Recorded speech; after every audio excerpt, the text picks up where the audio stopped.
Les textes de ce jour, nous l'aurons entendu, se présentent avec une résonance de préceptes. Méfiez-vous des faux prophètes.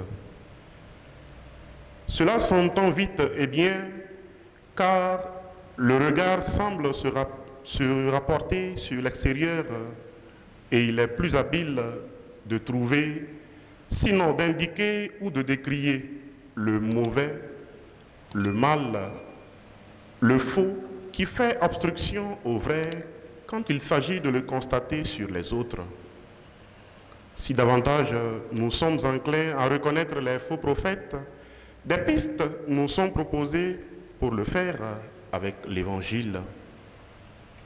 Un prophète, s'il est saint de par sa rectitude, déterminé et réglé par la conformité de sa vie à la parole de Dieu, homme de justice, de vérité, d'action, de parole et parfait pratiquant de la volonté de Dieu qu'il communique, sera dit bon ou vrai.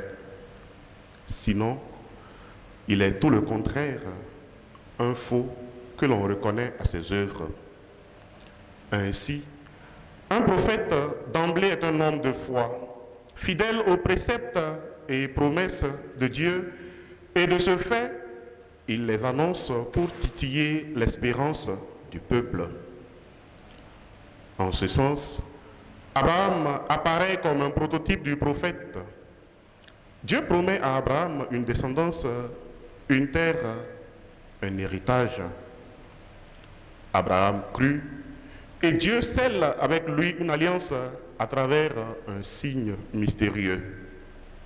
De ce fait, avec Abraham, il est alors plus aisé d'établir une grille pour identifier les faux ou vrais prophètes, surtout dans notre contexte où beaucoup se plaisent à se prêcher, à se vendre au lieu de partager l'Évangile. Ainsi, le pilier fondamental pour identifier un faux prophète est le manque de foi à l'égard de la parole de Dieu. Quand nous manquons de foi, quand les graines du doute trouvent en nous un espace favorable pour pousser et étouffer notre vigueur chrétienne, nous sommes faux prophètes.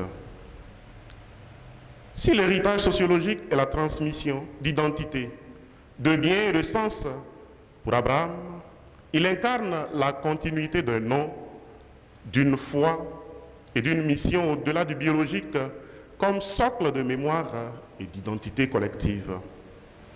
Avec le Christ, en qui nous partageons l'œuvre prophétique à travers le baptême, il ne s'agit plus d'héritage charnel, mais spirituel, et bien plus de la vie éternelle qu'il nous obtient par sa mort et sa résurrection.